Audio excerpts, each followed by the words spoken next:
most interesting topic and most important one too. Soil as a resource. Soil is the most important renewable natural resource. It is the medium of plant growth and supports different types of living organisms. The soil is a living system. It takes millions of years to form soil up to a few centimeters in depth.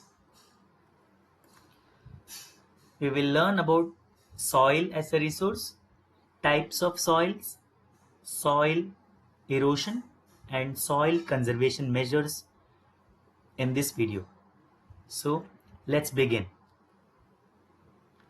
Soil is an important natural resource, supports plant growth and different types of living organisms, takes millions of years to form.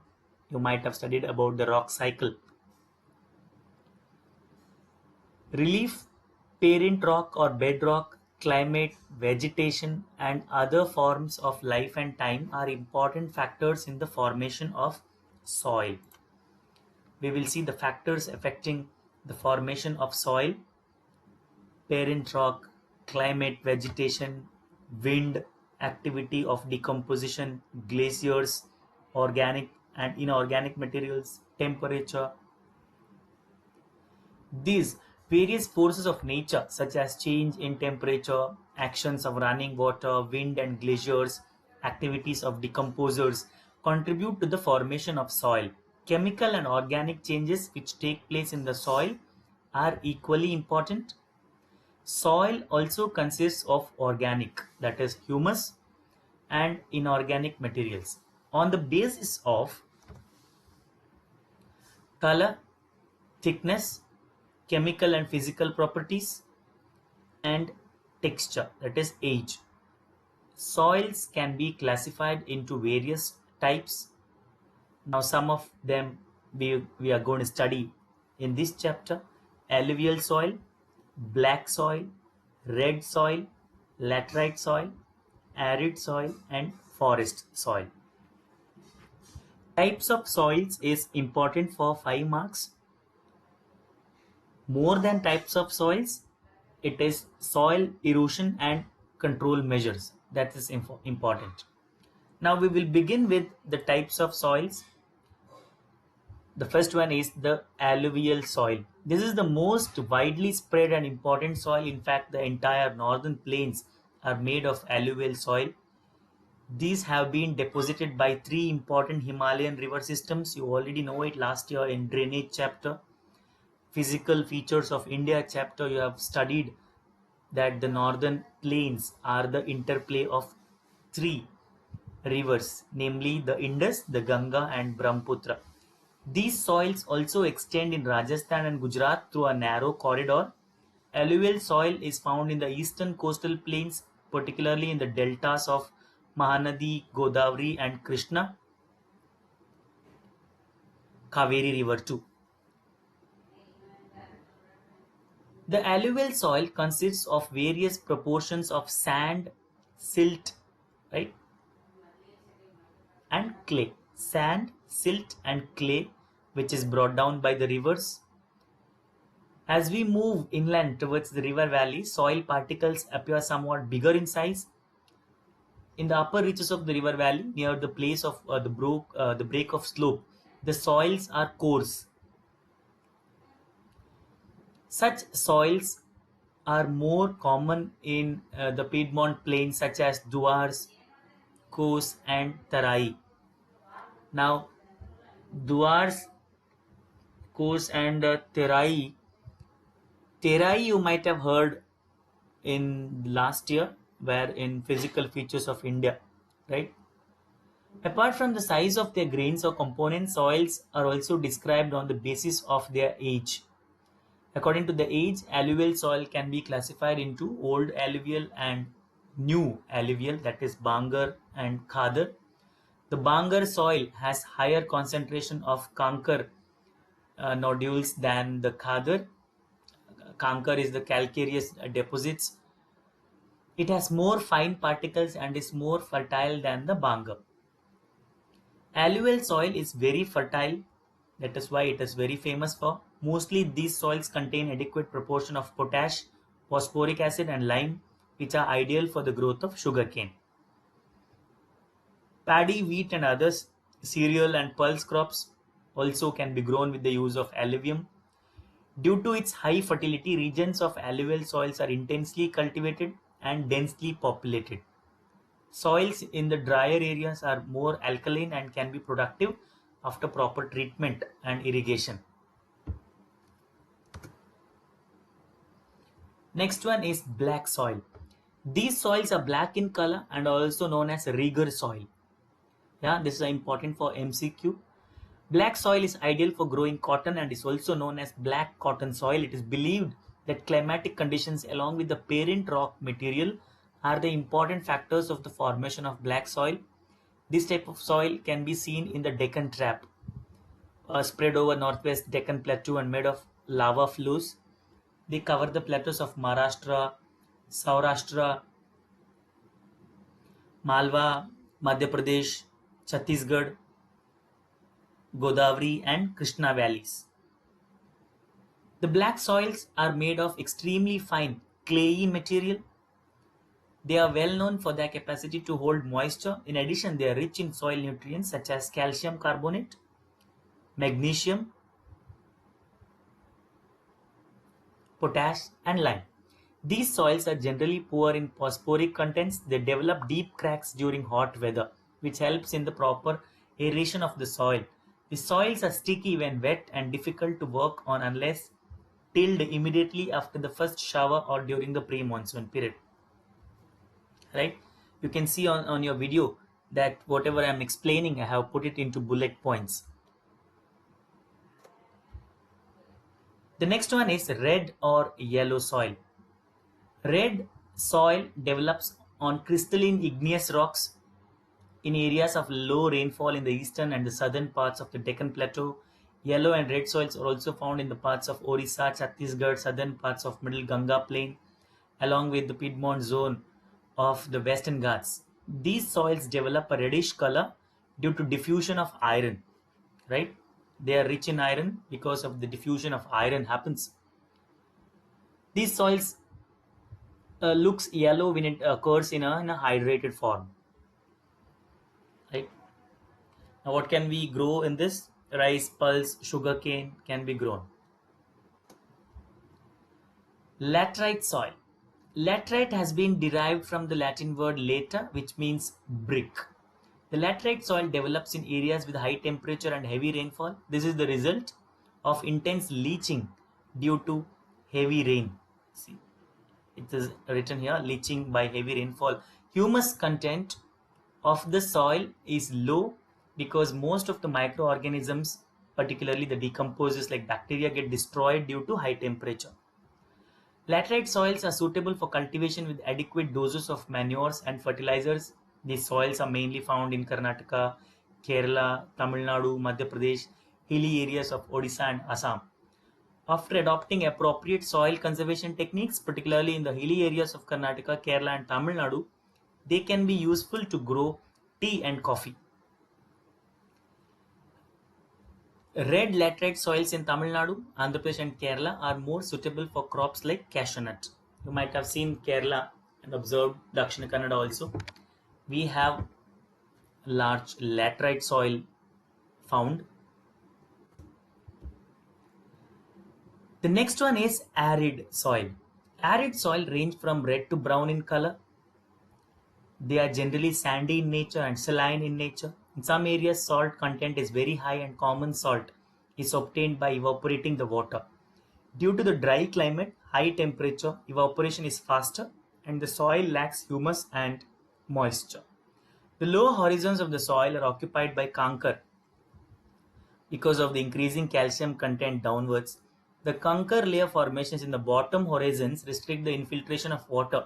After proper irrigation, these soils become cultivatable as it has seen in the case of western Rajasthan. Right? What can we grow in this? Dates, melon, bajra.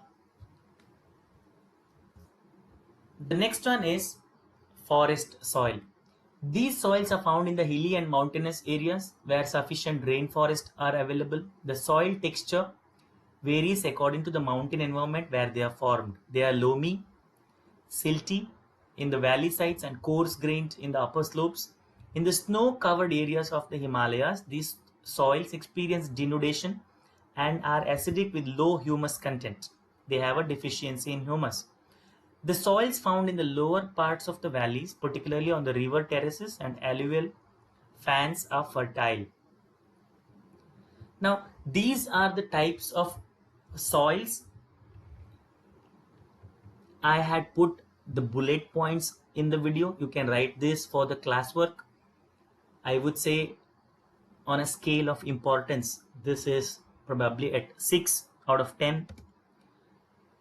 Now the next topic, that is soil erosion and the control measures, is 10 out of 10 important as far as the exams are concerned. The denudation of the soil cover and subsequent washing down is called soil erosion.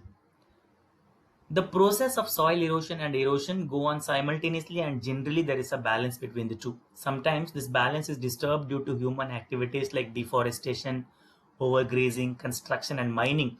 While natural forces like wind, glacier, water lead to soil erosion, the running water cuts through the clayey soils and makes deep channels such as gully. The land becomes unfit for cultivation and known as a bad land. In the Chambal Basin, such lands are called ravines. Ravines or ravines. Sometimes the water flows as a sheet over large areas down a slope. In that case, topsoil is washed away. This is known as sheet erosion. You studied the gully erosion. This is sheet erosion. Wind blows loose soil or flat or sloping land known as wind erosion. Soil erosion is also caused due to defective methods of farming, plowing in a wrong way, up and down the slope from channels for quick flow of water leading to soil erosion. Now, what can be done to control the soil erosion? Now, that is where your 5 marks lie.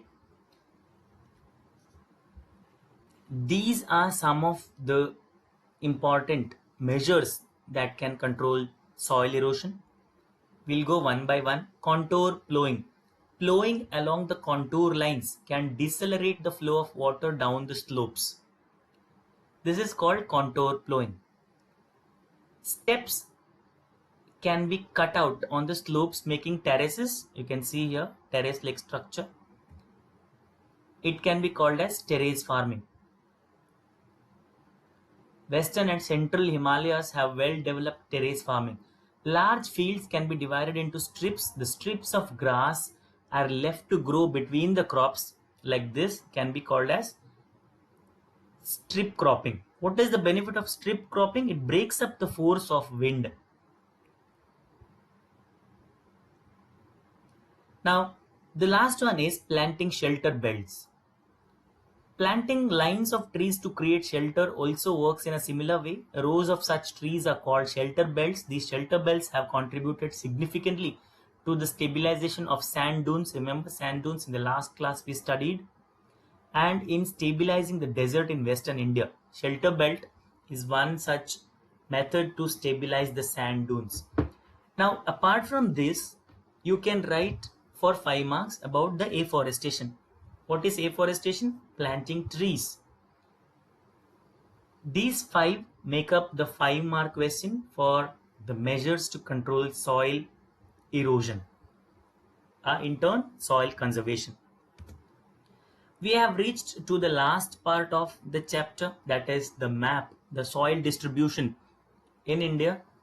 This is important, guys. This is your homework. You have to mark the soil distribution based on the map. Now let's go one by one. We'll go for the forest and the mountainous soil. You can see the forest and the mountainous soil is there in Jammu and Kashmir, Sikkim and Arunachal Pradesh. Now when it is asked in the exam, you can locate any one of the area. locating a complete state also wouldn't give a nice idea. Here in this case you can locate Jammu and Kashmir, but in other soil cases you cannot do so. Alluvial soil. The alluvial soil, you can see here, these are the areas of alluvial soil, commonly UP, Bihar, Punjab, Haryana, parts of West Bengal also. And you can see here, wherever there is river, you can see the alluvial soils to the east, southeast, right? Red and yellow soil, you can see the red and yellow soil in parts of Jharkhand, Chhattisgarh, Andhra Pradesh, Kerala, Tamil Nadu, parts of Karnataka, Maharashtra. Black soil, you can see a black soil, the Deccan Trap, the Deccan Plateau, completely based in Maharashtra, Gujarat and Madhya Pradesh. Laterite soil, you can see the laterite soil right here in Karnataka. Arid soil, the sandy soil can be found in Rajasthan, the Thar desert. So make sure that you remember where the soil distribution is and you mark everything. As important, I would say, on black soil is very important, followed by arid soil, forest soil, alluvial soil, red and yellow soil, and laterite soil. Black soil is very important, arid, forest. These three have a high probability of coming for the exam. Now, thank you guys. I have finished the chapter here. I know there are going to be questions in this one because there were some terms which were probably the first time you might have heard about that one. So when this video is over, the group opens for discussion. You can discuss in the group as always.